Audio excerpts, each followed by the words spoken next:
Imagine waking up in the middle of the night and realizing that someone is inside the house. Now imagine discovering hours later that this person never left.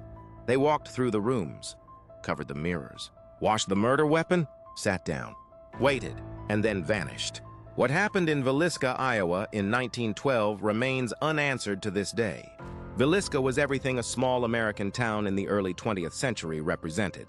Silence, predictable routines, and doors that were rarely locked. An agricultural community where everyone knew each other by name, and where violent crimes simply did not happen. On the night of June 9, 1912, nothing suggested that this calm was about to be shattered. The Moore family home was full that night. Not just the usual residents, but also 2 visiting children. Nothing seemed out of place. Nothing felt threatening. It was just another ordinary night. Inside the house were Josiah Moore, 43, Sarah Moore, 39, their 4 children, Herman, 11, Mary Catherine, 10, Arthur, 7, Paul, 5. Also present were 2 visiting girls, Ina Stillinger, 8, Lena Stillinger, 12. The girls had been invited to spend the night after a church event in town. 8 people, 1 house, 1 night. None of them would see the morning. The next morning, something felt wrong. The Moore house remained completely silent. Curtains closed. No sign of movement. Neighbors grew concerned. They called out. They knocked on the door. No answer. When someone finally entered the house, what they found changed Villisca forever. Everyone was dead, murdered while they slept.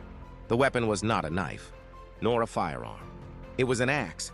The killer began in the parents' bedroom, then moved to the children's room. Finally, crossed the house to the room where the visiting girls slept. All the blows were delivered using the blunt end of the axe, not the blade. That required strength, repetition, deliberate intent. None of the victims had a chance to fight back.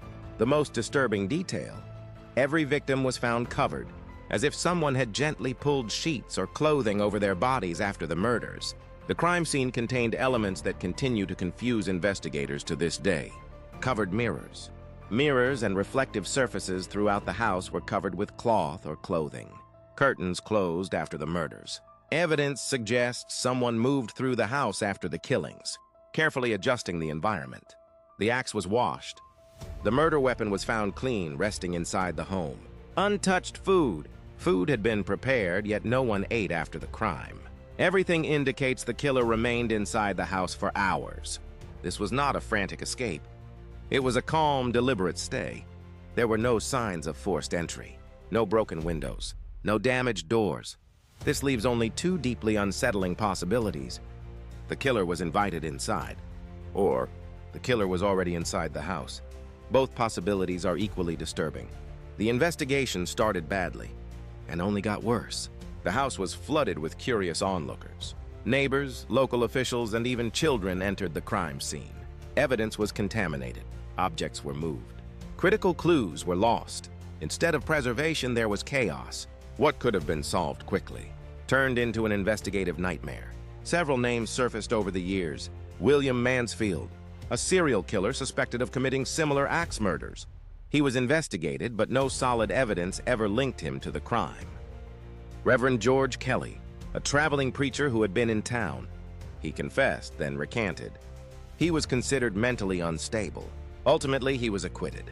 Frank Jones, a powerful local businessman and rival of Josiah Moore. He was never formally charged. None were convicted. None could explain every detail. The Villisca murders were not an isolated case. At the time, several axe murders occurred in other towns across the United States. The same pattern. Families asleep. Blunt axe attacks. No signs of forced entry. But no definitive connection was ever proven. Perhaps there was one killer. Perhaps there were several. The house stood empty for years.